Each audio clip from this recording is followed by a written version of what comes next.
नमो अरिहन्ताणं नमो सिद्धाणं नमो आयर्याणं नमो उवज्झायाणं नमो लोय सर्वसाहुणमो मोक्षमार्गस्य नेतारं जैतारं कर्मभूभृतां ज्ञातारं विश्वतत्त्वानां वन्दे तद्गुणलब्धये वन्दे तद्गुणलब्धये।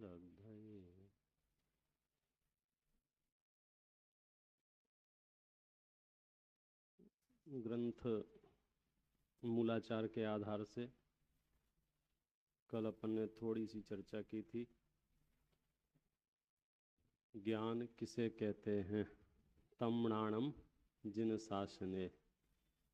6 बिंदुओं में आचार्य देव ने बताया कि जो तत्व का बोध कराए, जो मन का निरोध कराए, जो आत्मा को विशुद्ध करे, जिससे राग से विरक्त हुआ जाए, जिससे श्रेयस यानी मोक्ष का राग बढ़ जाए और मैत्री भाव प्रवाहित हो जाए। तमणाणम जिन शासने। ऐसा ज्ञान मुझे कहाँ मिलेगा? ऐसा ज्ञान मुझे कब मिलेगा? ऐसा ज्ञान मुझे कैसे मिलेगा? ये प्रश्न होना स्वाभाविक है। जब किसी चीज़ की महिमा बताओ तो प्राप्ति की इच्छा होती है ना। ऐसा ज्ञान अगर हमको मिल जाए तो मज़ा आ जाए। कैसा ज्ञान? जिससे तत्व का बोध हो जाए संजय भैया, जिससे मन को निरोध मिल जाए, मन का निरोध हो जाए, जिससे आत्मा विशुद्ध हो जाए, जिससे क्या आ गया? सांसारिक राग मिट जाए, मोक्ष का राग बढ़ जाए। और खास बात, बधा भगवान छे न बधा भगवान था। कोई अंतर है ही नहीं, कोई भेद है ही नहीं। तो प्रश्न हुआ कि ऐसा ज्ञान मुझे कहाँ मिलेगा? ऐसा ज्ञान मुझे कैसे मिलेगा? तो कुछ चर्चा आज हम इसी ग्रंथ के आधार से करते हैं। गाथा क्रमांक है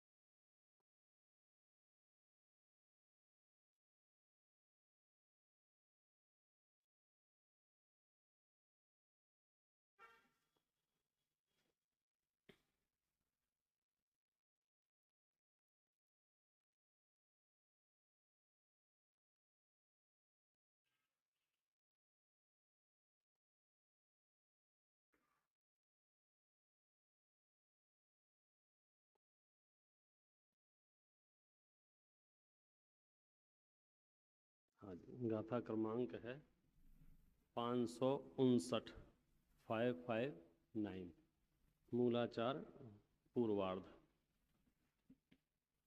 तीर्थंकरों का प्रकरण चल रहा है और धर्म तीर्थ करा एक विशेषण है। इस पद की व्याख्या कर रहे हैं। तो गाथा में कहा गया है कि धर्म 3 प्रकार के हैं। श्रुत धर्म, अस्तिकाय धर्म और चारित्र धर्म। ये 3 धर्म हैं। कौन कौन से? श्रुत धर्म, अस्तिकाय धर्म और चारित्र धर्म। ये देखो, मैं गाथा पढ़ता हूँ, थोड़ा सरल होगा। तिविहो यहोदि धम्मो सुद धम्मो अस्तिकाय धम्मो य तदियो चरित धम्मो सुदधम्बो एतपुण्य तिथम। ये हमने जो 3 धर्म कहे, श्रुत धर्म, अस्तिकाय धर्म और चारित्र धर्म, इसमें से तीर्थ कौन सा है, ऐसा प्रश्न है गाथा में, उत्थानिका में। तो गाथा कह रही है सुदधम्बो एत पुण्यतिथम। ये जो श्रुत धर्म है ये तीर्थ है। और तीर्थ शब्द से हम और आप सब भली भांति परिचित हैं। तीर्थम करोति इति तीर्थंकरः, जो तिरने का काम आए, जो जिससे तिरा जाए उसे अपन तीर्थ कहते हैं। तो तीर्थ की व्याख्या यहाँ चलती है। तो बोले साहब हमने आपके धर्म तीर्थ है, धर्म तीर्थ है, धर्म तीर्थ है, तो धर्म तो 3 है। धर्मास्तिकाय भी धर्म है, अधर्मास्तिकाय अधर्म है। तो धर्मास्तिकाय के लोग को ले लिया धर्म शब्द की संज्ञा मात्र से, कि जगत में अगर धर्म ढूंढने जाओगे तो 3 तरह के धर्म मिल सकते हैं। कौन से 3 तरह के? श्रुत धर्म, अस्तिकाय धर्म और चारित्र धर्म। यहाँ कह रहे हैं सुदधम्मो एत पुण्यतिथम। इन तीनों में से श्रुत धर्म जो है वो तीर्थ है। अब कह रहे हैं तीर्थ का स्वरूप, कि ये तीर्थ क्यों है। देखो मुझे तो विषय बताना है तो मैं हिंदी पढ़ता हूँ, ठीक है ना। अपने पास जितने मिनट्स हैं उसमें एक कॉम्पैक्ट वर्जन में आपको कुछ चीज़ ऐसी कि जो परंपरा हमारी चली आ रही है उसकी हमको महसूस हो कि इतना वजन आचार्य देव पठन पाठन पर क्यों देते हैं, श्रुत के अभ्यास को इतना वजन क्यों देते हैं। आखिर ग्रंथों में समाधि मरण का दूसरा नाम स्वाध्याय मरण क्यों लिखा है। ऐसा क्यों कह रहे हैं कि प्राण कंठ तक भी आ जाएं भगवती आराधना में तो भी आगम चेष्टा करनी चाहिए। मतलब इसका ध्येय क्या है कि एक ही तीर्थ है जिससे तिरा जा सकता है और उसका नाम है श्रुत धर्म। धर्म 3 प्रकार का है, श्रुत धर्म, अस्तिकाय धर्म और चारित्र धर्म। किंतु यहाँ श्रुत धर्म तीर्थ है। आचार्य वृत्ति श्रुत धर्म, अस्तिकाय धर्म और चारित्र धर्म, इन तीनों में श्रुत धर्म को तीर्थ माना है। जिससे संसार सागर को तिरते हैं वह तीर्थ है। सो यह श्रुत अर्थात जिन देव कथित आगम ही सच्चा तीर्थ है। चलो तीर्थ यात्रा करने चलते हैं। कैसे करें तीर्थ यात्रा? कि बैठ जाओ ग्रंथों को पढ़ने के लिए, तुम्हारा तीर्थ प्रारंभ हो जाएगा। ये कौन कह रहा है? भट्टकेर स्वामी मूल गाथा में कह रहे हैं और वसुनंदी आचार्य उसकी टीका में कह रहे हैं। कल अपने ग्रंथ का थोड़ा सा परिचय दे ही दिया था। और आगे थोड़ा स्पीड बढ़ाता हूं मैं अपनी, ठीक है। तीर्थ का स्वरूप, द्रव्य और भाव से संयुक्त तीर्थ 2 प्रकार का होता है। एक द्रव्य तीर्थ, एक भाव तीर्थ। इन दोनों में से प्रत्येक की प्ररूपणा करते हैं। ये सूचक गाथा है। द्रव्य और भाव की अपेक्षा से तीर्थ के 2 भेद हैं। द्रव्य तीर्थ तो अपरमार्थ भूत है, इट मीन्स किसी काम का नहीं है। अपरमार्थ भूत माने किसी काम का नहीं। और भाव तीर्थ परमार्थ भूत है, क्योंकि इसमें अन्य की अपेक्षा का अभाव है। इन दोनों का वर्णन करते हैं। जहां आपको लगे कि कुछ डिस्कशन है वहां कर लेना। बहुत अनौपचारिक चर्चा करने की कोशिश कर रहा हूं मैं अभी। ऐसे क्या कहना चाहिए, प्रवचन जैसे प्रवचन नहीं कर रहा हूं। मुझे सिर्फ बताना है कि मुझे यहाँ पढ़ा, मुझे अच्छा लगा। और ये आपको इसलिए काम आ सकता है क्योंकि आपके बच्चे, आपके जो मूलभूत परंपरा है जिस वजह से ये धर्म तीर्थ चल रहा है उसका आधार क्या है। तो 2 तीर्थ कहे। कौन कौन से 2 तीर्थ कहे? द्रव्य तीर्थ और भाव तीर्थ। द्रव्य तीर्थ कैसा है? अपरमार्थ भूत। अपरमार्थ भूत माने हमारे कोई ज्यादा खास काम का नहीं है, अपरमार्थ भूत। भाव तीर्थ कैसा है? परमार्थ भूत है। आपको पता है द्रव्य तीर्थ क्या है?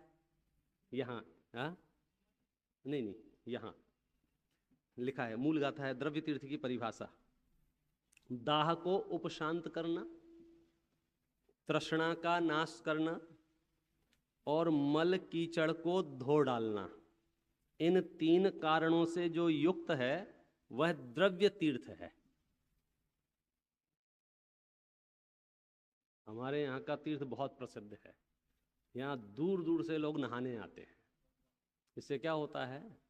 इससे ताप नष्ट होता है। गर्मी लग रही थी शरीर को, आपको इससे राहत मिलती है।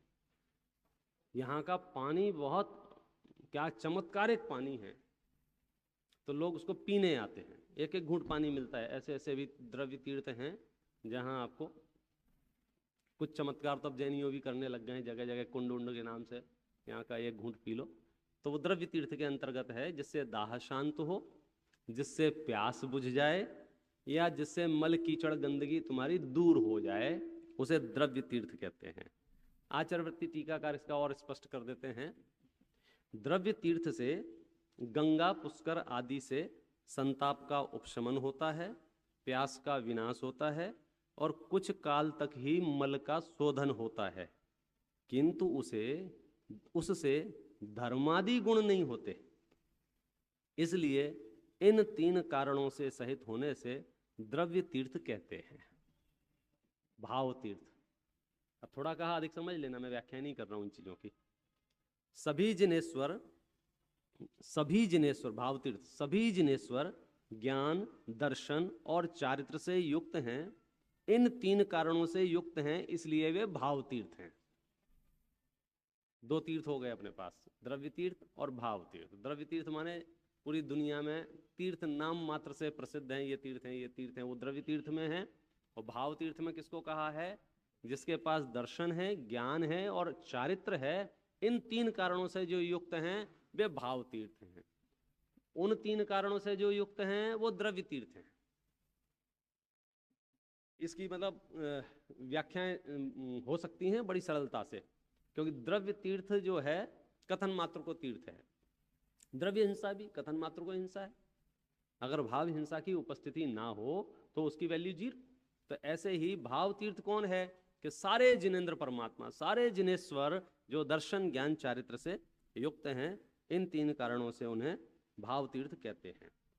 दर्शन ज्ञान चारित्र से संयुक्त होने से सभी तीर्थंकर भाव तीर्थ कहलाते हैं। सारे तीर्थंकर कैसे हैं? भाव तीर्थ कहलाते हैं। इस कारण से तीर्थंकर भाव उद्योत से लोक को प्रकाश करने वाले हैं और भाव तीर्थ के कर्ता होने से धर्म तीर्थकर कहलाते हैं। अथवा सभी जानवरों ने इस रत्नत्रय का सेवन किया है, इसलिए वह भी भाव तीर्थ कहलाते हैं। अब यहां पर जिनवर और अर्हत इन दो पदों की व्याख्या की गई है। शुरू से शुरू कर देते हैं। तीर्थ किसे कहते हैं, जिससे तेरा जाए। शुरुआत बात कहां से हुई? धर्म की चर्चा चल रही थी, धर्म ग्रंथ थे, धर्म तीर्थ पद की व्याख्या चल रही थी। तो धर्म तीन प्रकार के, श्रुत धर्म, अस्थि धर्म और चारित्र धर्म, आचरण धर्म। बोले इन तीनों में से तीर्थ कौन सा है? बोले श्रुत धर्म जो है वो तीर्थ है। क्यों तीर्थ है? क्योंकि अब पता चला इसलिए तीर्थ है क्योंकि दर्शन ज्ञान चारित्र से जो संयुक्त हैं वो भाव तीर्थ हैं। और वे जो कुछ भी बताएंगे, वे जो कुछ भी कहेंगे वो श्रुत तीर्थ होगा। श्रुत किसे कहते हैं? आप्त वाक्य निबंधनम आगम, कि आप्त वाक्यों को ही तो आपने आगम कहा ना, तो आप्त के वाक्यों को यहाँ श्रुत कहा है।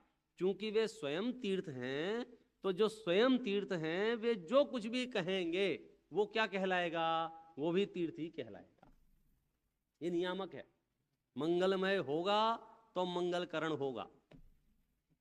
अगर किसी को आपने मंगलकरण मान लिया है तो पहले आपको प्रूफ करना होगा, सिद्ध करना होगा कि हम जिसे मंगलकरण मान रहे हैं वो स्वयं मंगलमय है कि नहीं है। जिसे हम मिठास का कारण मान रहे हैं, पहले सिद्ध करो कि वो खुद मिठासमय है कि नहीं है। जिसे हम खारेपन का कारण मान रहे हैं वो खुद खारा है कि नहीं है। तो जिसे हम तीर्थकरण कह रहे हैं, इससे तीर्थ हो जाएगा, वे स्वयं तीर्थ रूप है कि नहीं है। क्योंकि स्वयं तीर्थ रूप नहीं हुए तो फिर वे तीर्थ करता भी नहीं होंगे। तो इसलिए पहले तो वे स्वयं तीर्थ हैं। और वो भी कौन से? द्रव्य नहीं, भाव तीर्थ हैं, यानी परमार्थ से तीर्थ हैं, क्योंकि दर्शन, ज्ञान, चारित्र इन तीन कारणों से युक्त हैं, इसलिए वे भाव तीर्थ हैं। उनके द्वारा जो कुछ कहा गया है वो श्रुत है, इसलिए श्रुत तीर्थ है। इसलिए सारे जिनेश्वर भाव तीर्थ हैं, सारे जिनवर भाव तीर्थ हैं। तो बोले ये जिनवर, जिनेश्वर, अरहत क्या है ये? तो फिर एक गाथा उसके उनके व्याख्यान की आई, जिद को हमान माया जिद लोहा, जिन्होंने क्रोध, मान, माया, लोभ को जीत लिया है, उसे जिन शास्त्रों में जिन कहा गया है। आपने ये व्याख्या भी सुनी होगी कि जिसने इंद्रियों को जीत लिया है उसे जिन कहते हैं। लेकिन आप ग्रंथों की मूलभूत परिभाषाओं में जाओगे तो यहाँ इंद्रियों की बात नहीं की है। क्यों नहीं की है? ऐसा क्यों नहीं लिखा? जिसने इंद्रियों को जीत लिया है उसे जिन कहते हैं। इन इंद्रियों को कैसे जीता जाएगा बताइए? इंद्रियां माने 5 इंद्रियां हैं, स्पर्शन, रसना, घ्राण, चक्षु, कर्ण। ये 5 इंद्रियां यथावत रहें और क्रोध, मान, माया, लोभ ना रहे, तो बोलो इंद्रियां अपने विषयों में प्रवृत्त होंगी क्या नहीं होंगी? या उनकी उपयोगिता होगी क्या नहीं होगी? या उनकी दुरुपयोगिता होगी क्या नहीं होगी? कहने में ऐसा आता है इसकी आंख खराब है, इसके नेत्र में विकार है। आप चेक करा लो आंख वाले से, हो कोई चश्मा नहीं लगे कोई, तो आपने तो कहा था इसकी नेत्र में विकार है। वास्तव में नेत्र के ऊपर तो उपचार आ गया था, विकार तो इसके मन में है। और जब इसके मन में विकार नहीं होगा तो फिर बात ही नहीं आएगी। फिर तो हम कहेंगे चित्रम किमत्र यदि ते त्रिदशांग नाभिर। इसमें क्या आश्चर्य है कि यहाँ पर इनको रंच मात्र भी विकार नहीं हो रहा है। और कब नहीं हो रहा है उसका प्रतिपक्ष भी उपस्थित किया कि देवांगनाएं, अप्सराएं और जो जो भी विशेषण उनके दिए उसके बावजूद विकार नहीं हो रहा है। बोले क्यों नहीं हो रहा है? क्योंकि उन्होंने जिद को हमान माया जिद लोभा, विकारों को जीत लिया है, इसलिए उनका नाम जिन है। जगत पूज्य हो गए हैं इसलिए उनका नाम अरहत है। मैंने कुछ गाथाएं बीच में छोड़ दी हैं और मैं सीधे आपको आगे ले चलता हूं। जिस प्रकरण के लिए मैंने ये भूमिका बनाई, तीर्थंकर उत्तम क्यों हैं, तीर्थंकर शरण क्यों हैं, ये सारी चर्चा इसमें की गई है क्रम से। जो एक मुद्दा बहुत चलता है समाज में, चलता है माने आज की आवश्यकता है उसकी।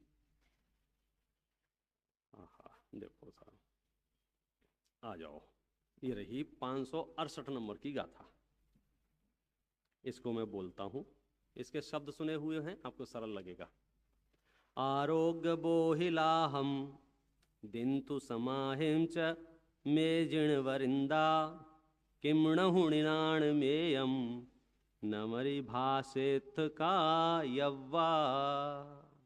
ऐसे तीर्थंकर महिमा बता चुके हैं, जिनकी, जिनवर की, अरहंत की, तीर्थंकरों की। कैसे हैं तीर्थंकर, खूब महिमा कर ली है।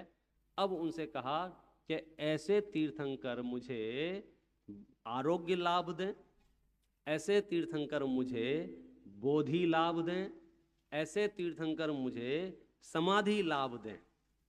आरोग्य बोहिलाहम दिंतु समाहिम च मे जिणवरिंदा। हे जिनवरेंद्रो, मुझे बोधि लाभ दो, मुझे समाधि लाभ दो, मुझे आरोग्य लाभ दो। मूल गाथा में प्रश्न है किमणहु निदान मेयम, क्या ऐसा कहना निदान नहीं है? हे भगवान मुझे समाधि दे दो, हे भगवान मुझे बोधि दे दो, हे भगवान मुझे आरोग्य दे दो। ऐसा भगवान से कहना, ऐसे भगवान से प्रार्थना करना, क्या यह निदान नहीं है? किम णहु निदान मेयम, क्या ये सब निदान नहीं है क्या? ऐसा प्रश्न किया है शिष्य ने। ये प्रश्न क्यों किया है?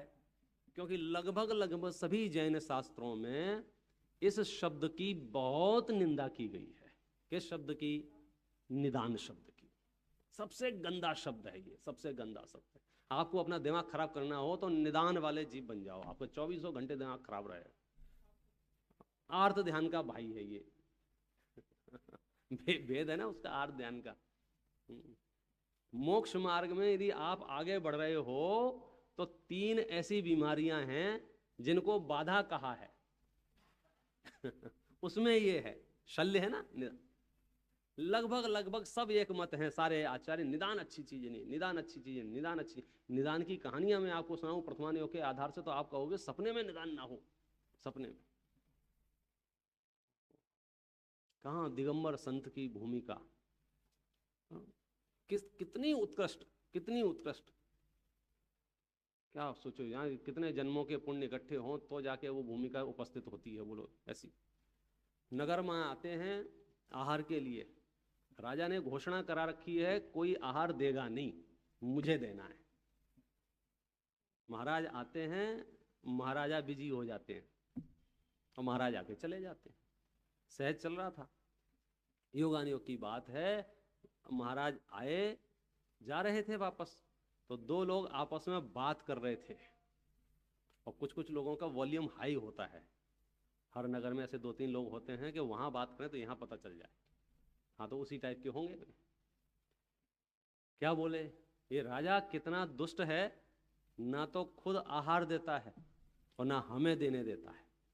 ये कान मुनराज के शब्द में पड़े, वो कानों में ये शब्द पड़े, क्या भाव आया कि मैं इस राजा के यहां पुत्र होकर बदला लूं। कौन सा गुणस्थान, क्या परिस्थितियां, बाहर की परिस्थिति कितनी उत्कृष्ट, और निदान जैसी थर्ड क्लास चीज ने क्या करा दिया मालूम है। अगला भाव कुणिक का, राजा श्रेणिक के घर में बड़ा हुआ, राजा श्रेणिक को जेल में डाल दिया। पब्लिक को समझ में नहीं आ रहा हो क्या रहा है, बताओ। ऐसे बच्चे भी उठते हैं कि अपने पिता को जेल में डाल देवे।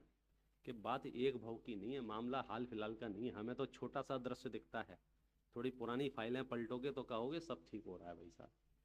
लंबी कहानी है। मैं तो ये सिर्फ आपको हिंट दी है कि ईदान इतनी घटिया चीज है कि चलते फिरते मोक्ष मार्गी को इधर उधर घुमा देगा। हम सब जानते हैं निदान नहीं करना, निदान नहीं करना नहीं। इसलिए अपने यहाँ लगभग लगभग जितना स्तोत्र लिखा गया है, जितनी भक्ति लिखी गई है, जितने मंत्र बनाए गए हैं, कहीं भी उसमें ये चीज नहीं मिलेगी आपको। आप पूरा भक्तांबर पढ़ लो, स्वयंभू स्तोत्र पढ़ लो, एक ही भाव स्तोत्र पढ़ लो, कल्याण मंदिर स्तोत्र पढ़ लो, वितराग स्तोत्र पढ़ लो, स्वयंभू स्तोत्र पढ़ लो, सहस्त्र नाम पढ़ लो, और भी तुम्हें जो स्तोत्र मिले देख लो, उसमें एक लाइन ऐसी नहीं मिलेगी भगवान मेरी दुकान ठीक नहीं चल रही है, थोड़ा करवाओ ना कुछ, मेरे परिवार में मामला ठीक नहीं, भगवान मुझे रोग हो गया है, कहीं कोई चर्चा नहीं है। क्योंकि ये सारा का सारा खाता किसमें चला जाता है, निदान में चला जाता है। भोले जीवों को ये बड़ी बढ़िया लगता है, शॉर्टकट लगता है।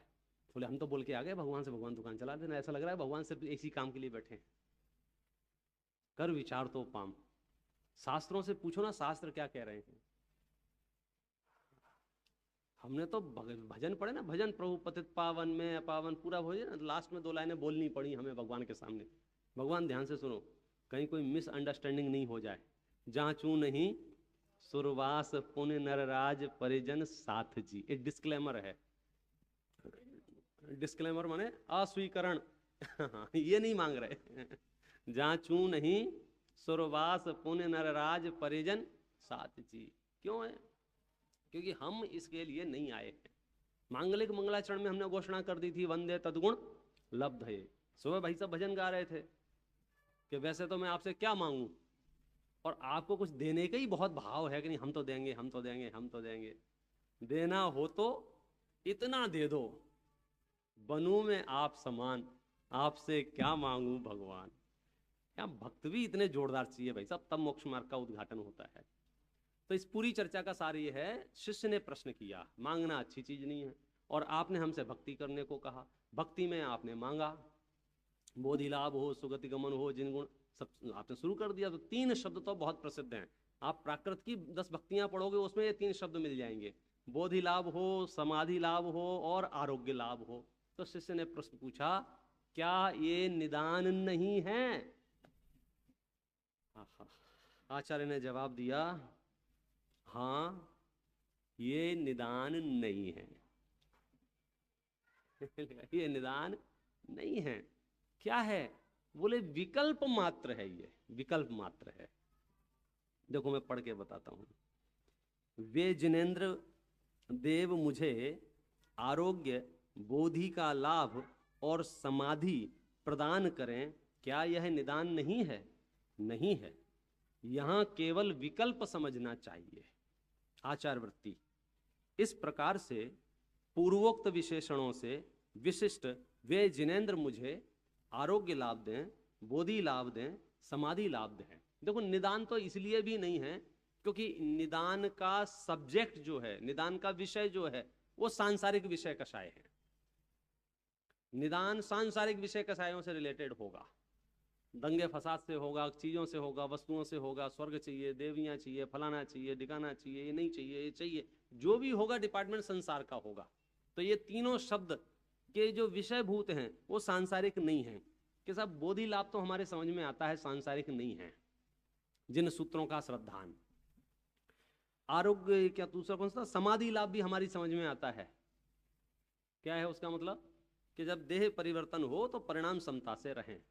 लेकिन जो आरोग्य लाभ है ये तो निदान है क्या नहीं है? बोलो, आरोग्य लाभ तो निदान में आएगा क्या नहीं आएगा? अब तुम आरोग्य का अर्थ क्या करे बैठे हो अपनी डायरी में, वो नहीं पता है। अच्छा लिख रहे हैं आरोग्य अर्थात जन्म मरण का अभाव। तुम्हें फोड़ा फुंसी दिख रहे हैं। सारा खेल यहाँ बिगड़ गया। हम क्या समझ रहे थे? आरोग्य लाभ, आरोग्य लाभ, आरोग्य लाभ माने कमर का दर्द ठीक हो जाए। आचार्य कह रहे हैं ना रहेगी बांस, ना बजेगी बांसुरी, कमर ही नहीं रहेगी, अनंत काल के लिए आपको हम अशरीरी सिद्ध भगवान बना देंगे।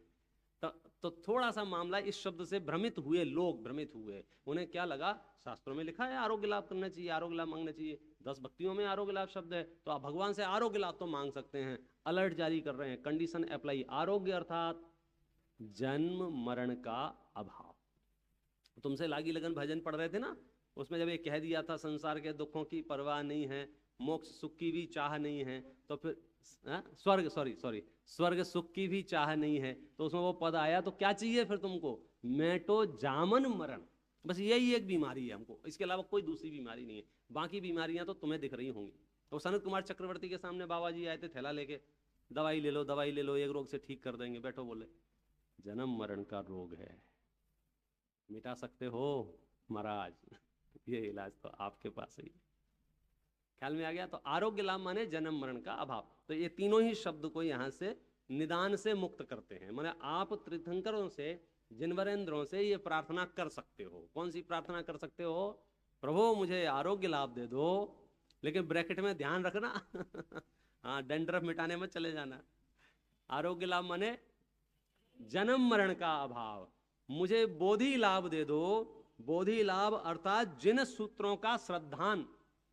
ये अर्थ आपको बहुत कम मिलेगा, ये वाला बोधि शब्द का अर्थ जिन सूत्रों का। तुम्हें शास्त्रों पे भरोसा है कि है तो तुम्हें बोधि लाभ हो जाएगा। अथवा दीक्षा के अभिमुख होना।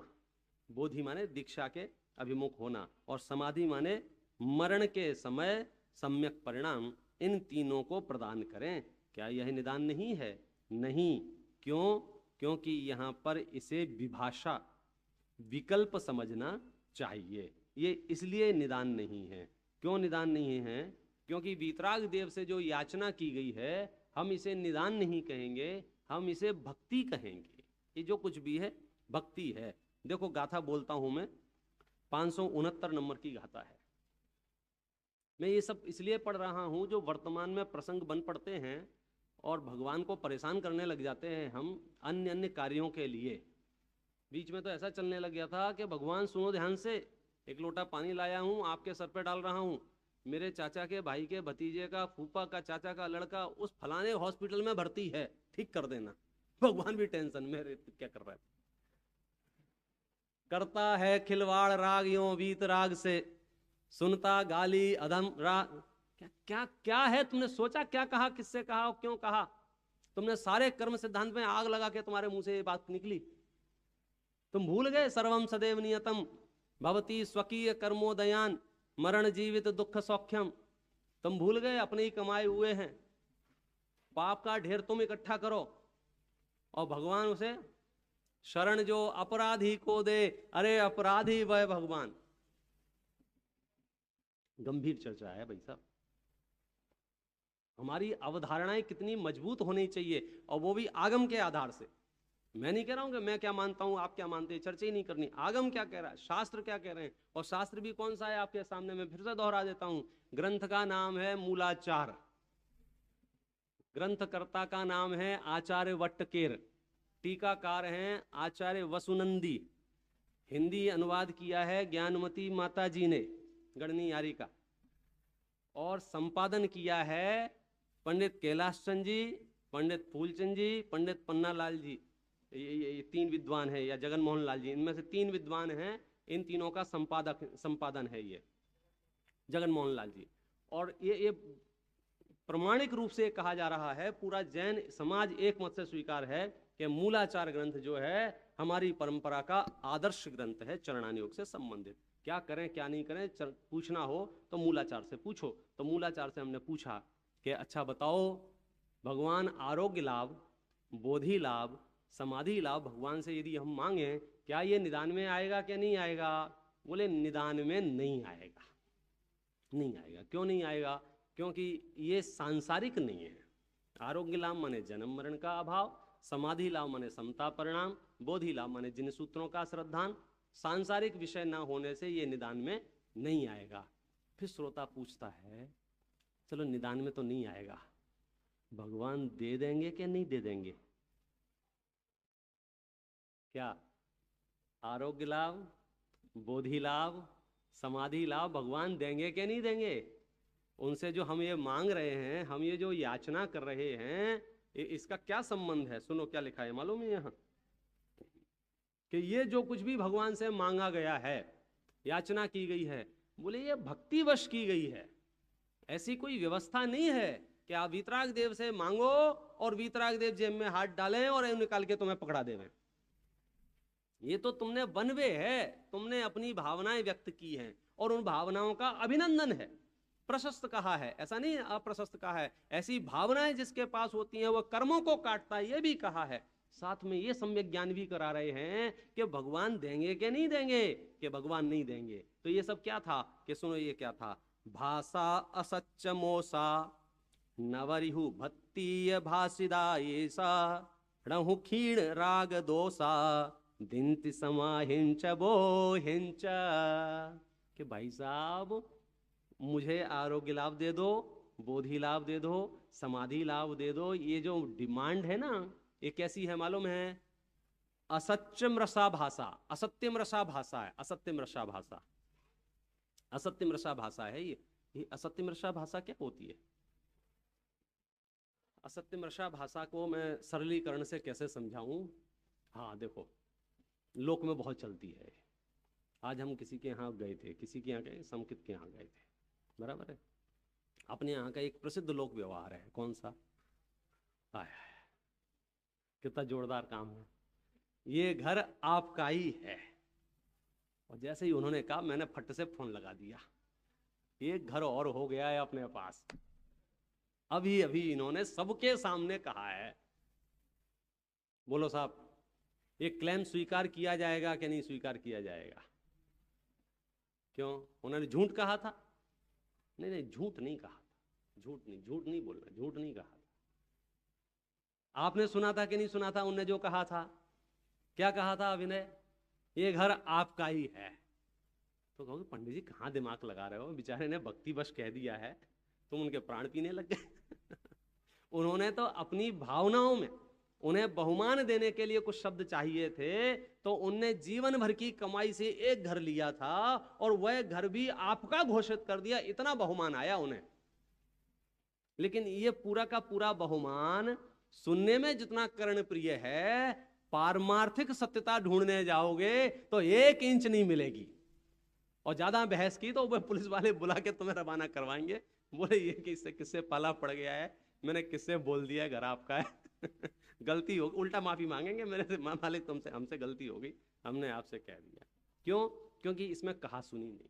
देखो मैं टीका पढ़ता हूं। मूल गाथा ये कह रही है कि ये सब मांगा मूंगी भगवान के सामने करना पारमार्थिक दृष्टि से परमार्थ सत्य नहीं है। ऐसा नहीं है कि भगवान अपनी जेब से बोधि लाभ समाधि लाभ तुम्हें दे देंगे। इसमें लिखा है नहु खीन राग दोषा दिंत समाहिम च बोहिम च। वे तुम्हें समाधि और बोधि नहीं दे सकते हैं। बोले क्यों नहीं दे सकते हैं? खीन राग दोषा, क्योंकि उनके राग दोष क्षय हो गए हैं। अब जिसके राग द्वेष क्षय हो गए हों, वे तुम्हें दें कैसे? तुम्हें देने के लिए फिर राग द्वेष पैदा करने पड़ेंगे। फिर उन्हें सोचना पड़ेगा किसको दें। जो सुबह जल्दी आता है उसको दें, या जो पैसा वाला है उसको दें, ज्यादा भक्ति करता है उसको दें। आप कितना मैनेजमेंट बढ़ जाएगा बोलो। तो ये लिखा है नहु क्षीण राग दोषा, वे नहीं देते हैं क्योंकि वे राग द्वेष से क्षीण हैं। वे दिंत समाहि वो हिमचा, वे बोधि और समाधि नहीं देते हैं। देखो मैं पढ़ देता हूं।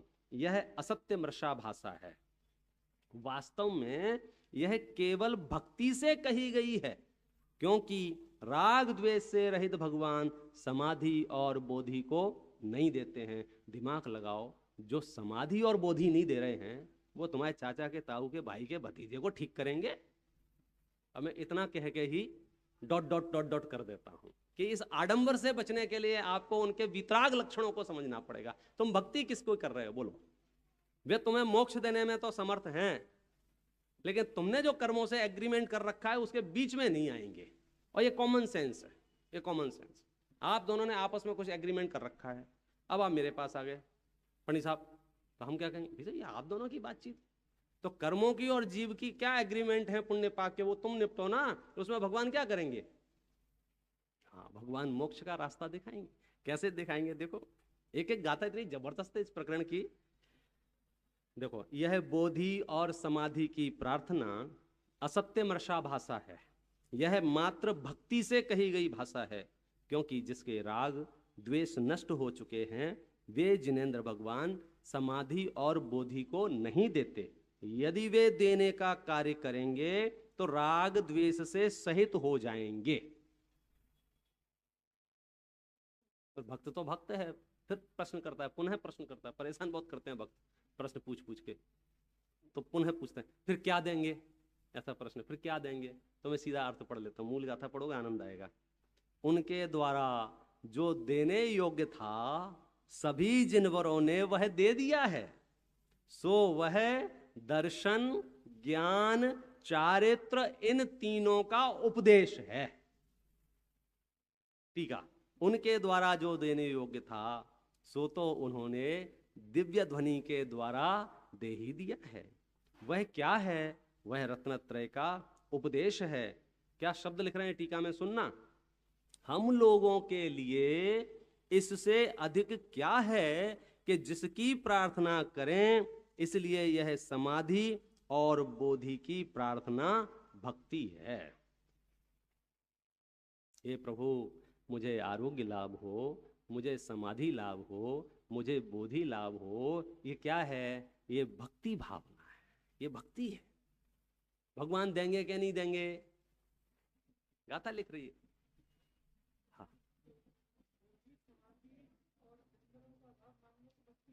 हाँ, वो निदान है वो निदान हो गया। नहीं नहीं, भक्ति भी नहीं है, प्रकरण ही ये कह रहा है।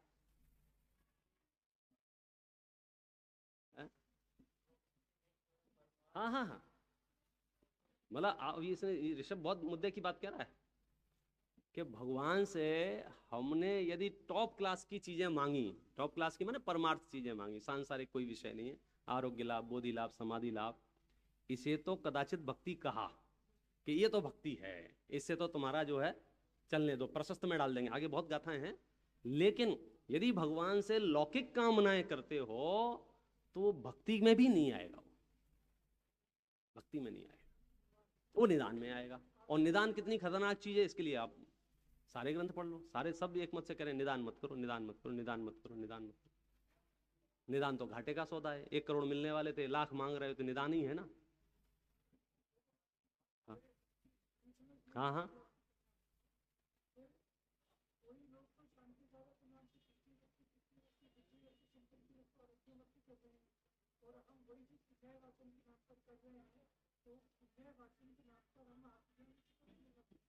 ये थोड़ा सा टेक्निकल डिपार्टमेंट चला गया।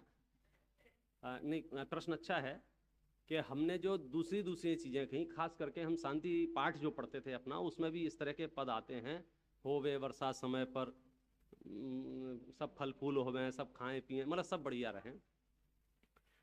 तो ये दो शब्द जो हैं बहुत काम के शब्द हैं। निदान में निजी स्वार्थ समाहित है और वहाँ कामना शब्द का प्रयोग किया गया है। निजी स्वार्थ, मेरा भला हो जाए, मेरे साथ ऐसा हो जाए, मेरे पेट दर्द ठीक हो जाए, मेरी बुआ का ठीक हो जाए, मेरे चाचा का, कहीं ना कहीं वो निजी स्वार्थ के अंतर्गत है। लेकिन जब हम सद्भावना में होते हैं तो वैश्विक मैत्री भावना में हम ये भावना भाते हैं कि सबका भला हो, सबका मंगल हो, सबका उदय हो। तो सबका मंगल सबका उदय भावना बहाने की जिन शासन में मनाई नहीं है वो तो हमारे हिस्सा है, क्योंकि हम जब इतने क्षमा आदि धर्मों से भर जाएंगे हम तो शत्रु के लिए भी अशुभ सोचना बंद कर देंगे। यहाँ तो वो बात ही अलग हो जाएगी। इसलिए जो पुण्यवाचन में हमने तुष्टिरस्तु ये जो कहा है, ये सर्वोदयी भावना के अंतर्गत, सर्वोदयी मांगलिक भावना के अंतर्गत कहा है। हमने भगवान से निजी तौर पर कुछ भी याचना नहीं की है। निदान कब होगा? मेरे खेत में पानी बरस जाए और तुम्हारे में आग लग जाए। निदान तो यही है। कस्य किम कियदा या तू व्यथा व्यो विशेषता, लिमिटेड चीजें हैं ना, मुझे मिल जाए तुम्हें ना मिले, तो वो निदान बहुत डेंजर है। इसलिए जिनेंद्र भगवान के पास यदि आप जाएं, सब कुछ करें, निदान ना करें। निदान ना करें माने लौकिक इच्छाओं से जिनेंद्र भगवान के पास ना जाएं। यद्यपि आप जिनेंद्र भगवान के पास जाओगे तो आपके भद्र परिणामों का फल ऐसा होगा कि आपको लौकिक विषयों की जो फल हैं वो सब उपलब्ध होंगे। अरहंत आदि से लौकिक प्रयोजन भी सिद्ध होते हैं, ये कहा है, लेकिन भिखारियों के सिद्ध नहीं होते। गजब हो गया। स्वभाव की ओर दृष्टि जिनकी हो तो ये सारे कार्यक्रम चलते रहते हैं। विषय व्याख्यान बहुत है, मुझे तो इतना सा पॉइंट बताना था कि हम जिनेंद्र भगवान से निदान ना करें, बाकी चीजें तो छोड़ो।